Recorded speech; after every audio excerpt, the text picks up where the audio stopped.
All right, so here we are. I guess I'll briefly introduce myself. I'm Kurt Berry, currently just an independent security researcher doing audits and such. I did spend 4 years as a core protocol dev at MakerDAO, where I led most things related to security. So I guess that's why I'm here to talk at you today. I'll talk to you. Yeah, if you have a question, yeah, feel free to put your hand up even during the talk, but we'll have time at the end too. And so I'm going to start a bit philosophically. So can code be trusted? And first let's motivate, why is that an interesting question? So the whole crypto space is founded on, not trusting things that aren't code, right? Like this is the headline that's referenced in the Genesis block of Bitcoin, alluding to, the kind of unfairness of the existing financial system where arbitrary decisions are made by people that, many people who are affected by them, don't have really a lot of input to. And so, if these things like trust code, not central bankers, code is law, I mean, we all know how that one's been going, of course, but, the Web3 is really founded on the idea of you're going to trust the code and not something else. And the question is broader than that too, because, software is beginning to underpin all aspects of our lives. Like when you fly on an airplane, that airplane is actually mostly flown by software these days. The pilots have very little they have to do manually, and in fact, in the military they'll often just fly planes, just completely automated. But regulations prevent that for consumer things. But can we trust all that code, right? It's everywhere around us, and as you might imagine, this question has been asked before, and I'm assuming most people have probably read this essay at some point. So this was Ken Thompson, inventor of Unix, and did many other computer science things. And he has this great essay, well, it's actually his Turing Award acceptance talk, Reflections on Trusting Trust. And let me just remind you, or describe to you for the first time, the sort of very tricky things he described about why it's hard to trust code. I won't go through the whole thing because that would take too long, but the core idea is this, is that compilers are often written in the language that they compile. For example, like the C compiler will be written in C. And so you can insert this undetectable backdoor into the compiler binary as follows. You have basically two if statements, one that's going to be inserting a backdoor into some target program, think like the Unix login shell or something. And then you'll also have an if statement that's inserting this backdoor into the compiler. And, this is a little tricky to do, but it turns out it's possible, right? Because you can write programs that output themselves. That's a possible thing to do. And so if you have this version of the compiler, you feed it into a non-malicious compiler binary, it's going to spit out a different compiler binary that will always insert the backdoor, even when you take the backdoors out of the source code, right? So it's just got this, really pernicious property that unless you're like actually disassembling the compiler bytecode and figuring out that it's, doing this backdoor thing in special cases, this can just sort of propagate, and even if it's compiling non-malicious source code, it's producing malicious things. And you say, well, is this even relevant, to DeFi? Like Solidity. The Solidity compiler is not written in Solidity yet. Maybe someday.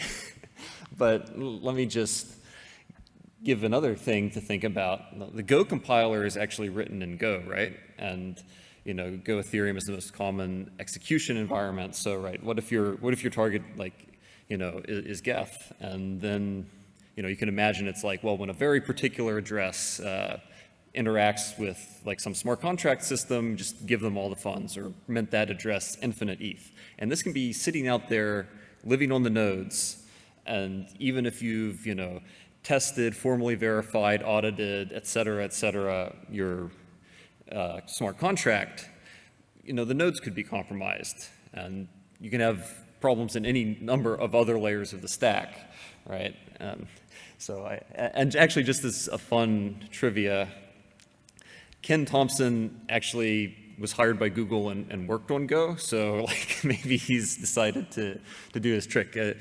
I should mention that his original essay kind of concludes by like, well, it's really, really hard to trust code, so maybe you still have to trust people. And he actually had a lot of things like calling for like prosecution of hackers in there. And anyway, it's an interesting historical thing to read if you haven't. But the inconvenient truth is that you don't really even need fancy Trojan horse compiler binary supply chain attacks to have difficulty trusting code, because we programmers just write bugs all the time, right? It happens, right? So can you trust code? And the problem you face is, you want to produce a reliable system from unreliable components. Nothing has a 0% failure rate. Programmers, compilers, blockchain clients, the software, the physical infrastructure, right? It can all fail. And so what you need to mitigate all these different hazards, you need multiple orthogonal techniques where it's like these layers of Swiss cheese. Each one is imperfect, but if you get enough of them lined up, you can get the risk as low as you want. And so, for example, if we were really truly worried about a Go Ethereum Trojan horse, there are a bunch of things that can get in the way of that. One is just the compiler supply chain. If you think about it, this would be pretty hard to actually pull off in practice, especially like in an open source environment. You basically have to find a way to start distributing your compiler binary. Like, you could probably do it, but it would take some effort. Right? And then we have redundancy of like there are multiple client implementations and not all of them are written in Go, right? So now you have to attack all the clients to really, durably, break the network, assuming not everyone is running the same one. You can actually do fuzz testing, even symbolic execution of the Go Ethereum client and see like, oh, is it correct, right? Like, because, this is redundancy, right? You're using something that's, written in some other language or is at least not backdoored. And you can see that, you can use that to get some more confidence. And then ultimately there's like the social layer fallback that will deter an attempt to execute this attack because, there'd be a very concerted effort to find and punish the malicious actor and, okay, it's not code, but it is a thing that contributes to safety. Like, you can't ignore the social layer because ultimately, like, the code, even if we're trusting the code, we're all agreeing to trust the code, right? You can't escape that at the end of the day. So, my personal take on this is, while you can never trust code completely, you can get close enough in most practical situations, and depending obviously on the criticality of the application, you need more and more effort to get close enough. And so the really interesting question, though, is like how, and this is the part where I'll get a little DeFi specific. I realize I'll probably say a lot of things that were said earlier today, but I'm going to try to say it all like at once. And hopefully that's beneficial, because a big challenge I observe in this space is, developers come in and they don't have like experience with critical software components. They're used to like web services or something, and where you make a mistake, fine, some 500s were served, just ship a new version and everything's good. But here it's like, once you deploy, your code is in some cases completely immutable, in other cases very hard to change, and it only takes one hack to have an irreversible, multi-billion-dollar loss. And so, it's really all in like the mindset and the processes and putting it all together into a complete package, right? There is no like silver bullet, right? Like, you've heard about formal verification today, and that's great, but it's not the only thing you need, right? So forgive me a little bit for being a little bit playing with words a bit and abusing terminology to make this pyramid, but I wanted to have a pyramid because I think it helps kind of conceptualize what's the most important part. And at the very bottom, I'm putting like philosophy, which is, by which I mean your mindset towards the code. Above that comes processes. Then I've put testing as its own thing, although you could argue testing is a process too. But testing is, it's such a big topic, it deserves its own place. Above that, I'm putting what I call verification, which I'm going to basically, that's where some of the abuse of word language comes in here. Some of the things in verification, some people might argue are really testing, but for me it's like kind of the testing that I'm referring to with testing is testing that happens during development, and this is verification of like the code is basically done, we think we've tested it, and now we're going to make sure it really does what we think it should do. And then finally there's this operational step, because once code is deployed, it's not risk-free, even though you've hopefully reduced the risk, and you need to be monitoring it and responding to issues. So let's go through these a little bit. All right, so the philosophy is, how are you approaching software development? All right, what's your mindset? How are you thinking about the problem? So for one thing, you need to know your trade-offs, right? Web3, it's hard to upgrade, hard to recover from incidents. And so that means, you need to have that in mind from the start. You need to be modeling your threats. What's in scope? Like if you're a smart contract developer, maybe you're like, it's not my job to defend against the, compiler Geth Trojan horse, right? Like I'm just going to assume that the other things that we talked about are going to take care of that. Like what do you want to prevent? You want to prevent funds from being stolen. You want to be preventing funds from being locked, et cetera. I like to emphasize a safety-first mindset. I say safety, not security, because safety is a superset of security, right? Like security means there's a malicious hacker, doing something bad, but smart contracts can have bugs that just make funds get locked, no hacker needed, right? And users care just as much, no matter how they lose the money, right? And that's what really matters. I'd like to emphasize here, every DeFi project should have at least someone focused on safety and security, right? If there's one founder, that's you. If there's like a non-technical and technical founder, it's the technical co-founder, right? If there's one engineer, that engineer is also the person who owns security, right? It's not a separate function, it's part of the job. And, all right. Another philosophy that I've kind of touched on already is like the risk never goes to zero. Although it can get lower with time and usage, right? If you have a contract that's not changing and it's got a lot of TVL, the longer it sits there and doesn't get hacked, that increases your confidence in it. That's nice, but confidence never really goes to 100%. Ossification is a goal, I think, in Web3. Like we just said at the end of his talk, every time you upgrade something, that's a risk. And you want to not do that, and ideally you eventually stop, although, different applications have different needs. And, a big one that is kind of very specific to code is preferring locality and minimizing dependencies, because every dependency you have is something else that can go wrong. Every non-locality, by which I mean like you have to go to some other function in some other file, and from there you have to go to some other function, some other file. It makes it harder to understand the code, and so having code that's easy to understand, maybe that's the real principle. That's how I should have phrased this, like make the code as easy to understand as possible, because ultimately that's going to make it easier for you to find bugs or not write them in the first place. All right, so moving up the pyramid, now you have your processes. And so how do you actually do the development now that you know how you're approaching it? Right, so you should really start with kind of a specification of the system prior to implementation. And depending on what it is, maybe this is just a natural language paragraph, maybe it's a full formal spec that you can use later to do formal verification. But either way, you want to have some level of intent and know what you're trying to achieve before you start, because otherwise you may make some mistakes and have to go back and do it all again. Code review is obviously a critical process. At Maker, we used kind of like the 4 eyes principle of, 2 people have to sign off on every PR. You can do something different, but, you should, as a metric, probably be spending more time reviewing code than writing code in Web3. Checklists are great. I know they're very boring, but they're great and you should use them. So postmortems, right, when something goes wrong, doing an analysis of it, deciding how you can improve your process, so you have a process improvement feedback loop, right? That's critical. Red teaming, where you take someone from your team or even outside to really try to adversarially think about the code, is a great process to have. And then like phased or gradual rollouts are another good process to practice. Like how do you deploy? Do you just like let things ramp up to max TVL immediately, or do 100,000, a million, et cetera? All right. So then moving up to testing. All right. So first of all, like full unit test code coverage is basically table stakes, right? You should know your code paths, list them out, make a finite state machine model or a control flow graph, whatever you have to do, and just make sure you're testing every code path, right? Like you wouldn't believe how easy it is to miss them if you aren't like attentive to it.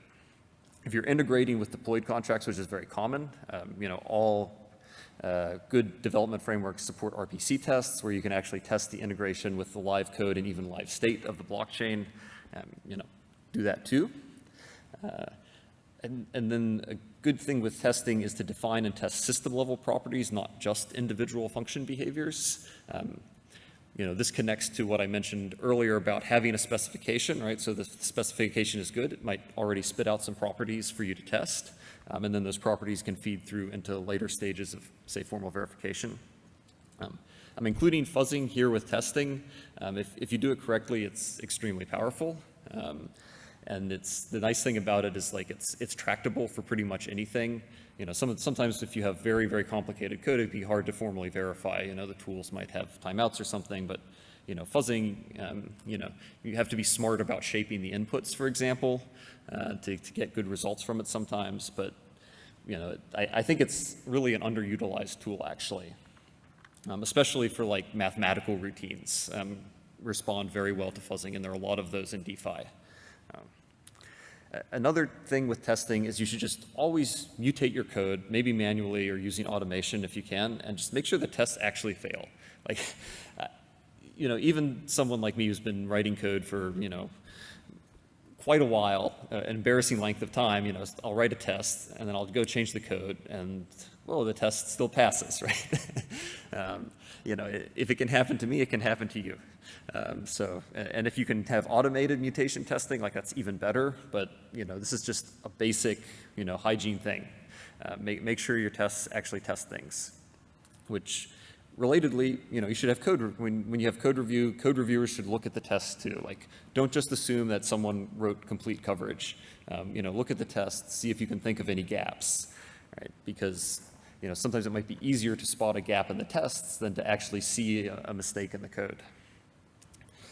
All right, so then moving up, so my slight abuse of language here, I apologize for. So verification, I'm thinking things that act sort of on the system as a whole, or when you're basically done with the development process, which formal methods you can actually apply as you go along, although that can be a little expensive if you end up changing the code a lot. But formal verification, I think you've heard at least one talk about that today, maybe several, so I won't beat on it too much, but it's very powerful. It can find bugs that, say, are very hard for fuzzing to find if it requires like a very specific input. It's like the classic example of something that formal verification is a good use for. And just the process of thinking through formally verifying your code is very valuable. Economic modeling, so this would be like doing numerical simulations of how your system performs, under various, say, path conditions in financial markets. You can do that yourself in like a spreadsheet, or you could get a company like Gauntlet to do it. Depends on your needs. Some of these, when you get up here to the higher levels of the pyramids, you don't necessarily need every one of them for every project. So like, you don't necessarily need to do economic modeling all the time, but it can be really useful. All right, finally we come to audits, which I'm trying to contribute to changing some terminology in the ecosystem, is that we should really be calling these reviews or assessments. Like, in fact, when I do an audit, and I write a report, it says, assessment, not audit, because audit is like a specific thing in other contexts where it's really like a checklist, and this is more qualitative thing that doesn't make guarantees. But, you notice audits, come after all the other stuff, which a lot of times audits are the first thing people think of in Web3, or security reviews. It's like, no, you really should have done a lot before that. And if you have really, really good code, you shouldn't need 5 audits. You should need 1 or 2, unless you have a really complex system, and then maybe it's justified. Or if you have a really big budget as well, then just get all the audits. Why not? So then testnet deployments are great. Obviously, do them. Get users there to try them. I mentioned phased rollouts as I think a process as well, but this is part of this, I think, verification process of making sure the system works once you've created it. So, whitelisted alphas, gradual usage limit increases, et cetera. All right, and now the very highest level, which actually this one is essential, sorry. So that's maybe an inconsistency in the pyramid, but you've got to mitigate the risk of the code once you've got it deployed. So that means having a bug bounty program so that people are incentivized to tell you about your bugs and not hack you. You should be monitoring things. If you have parameters that need to be set, you need to maybe have controls and procedures around that, good documentation. Be aware of execution environment changes, right? On Ethereum, we have immutable code, but mutable semantics. Always fun when the gas schedule changes and now your hard-coded gas limit doesn't work anymore. and potentially more fun things like they're nerfing self-destruct pretty soon. Sad face. And then have a plan for incident response. Know how you're going to run the incident. I'm not going to go into how you would do that here, but you can like look up standard incident response procedures and just use them, practice them. Particularly like know what your upgrade paths are if you have any, and if you have the time and bandwidth, drills and simulations can be good. Now I'm going to give you a little bonus here of my favorite anti-pattern, while I have a soapbox to stand on, which is that like using raw ether it's just like unnecessary in most contexts and generally worse from a safety perspective.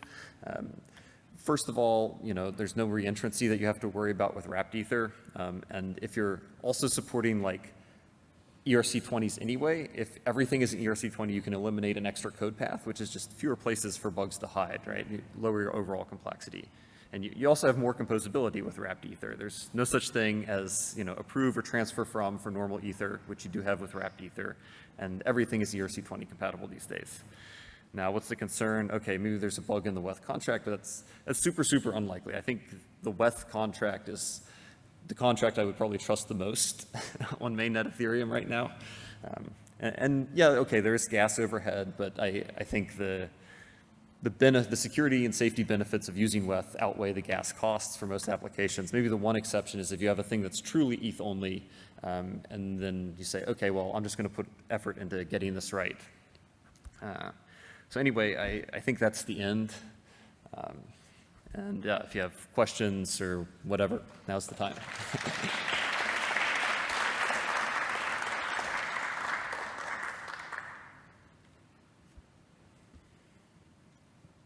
Do you know of any dev tools that could help with the automated mutation to check failing tests?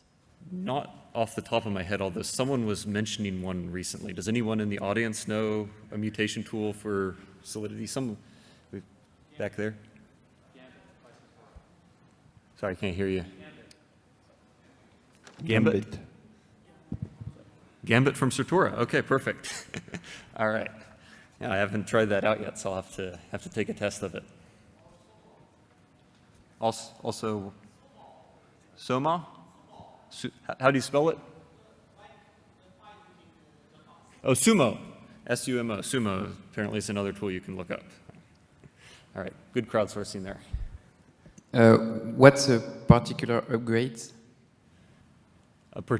Particular upgrades, the last slide.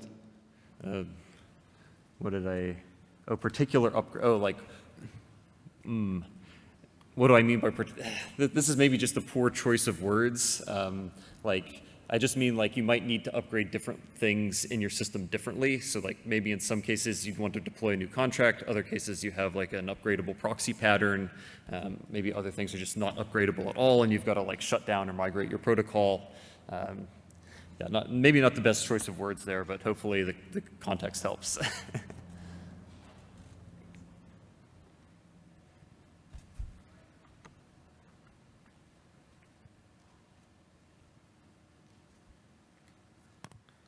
No question. I just wanted to say there's also a universal mutator and necessist for mutation testing.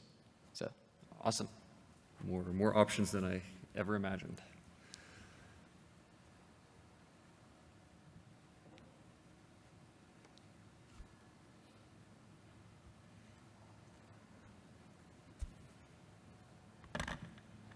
So what about code that is generated? For example, like you want to do like a CK proof or something, right? That is outputted by a tool. It's not like readable, right? So oh, yes. What do you think about those kind of, because you would see a lot more of that going forward. What are your thoughts? Yeah, that's a great thing to bring up, especially in the context of ZK, because there are a lot of interesting things that happen there. So with generated code, like often you're generating it because it would be too hard to write by hand or it would take too long.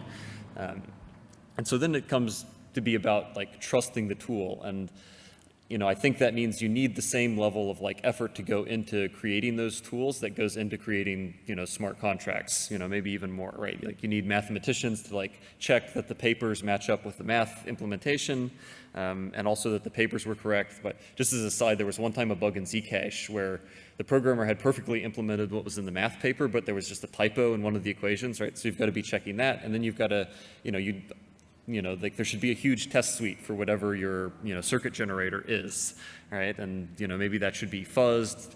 I don't know if it'd be feasible to formally verify that, but, if it's going to be producing critical components and those components themselves are like too hard to verify, although you should verify them to the extent that you can, it means that those tools also have to be basically space grade. Yeah, great question.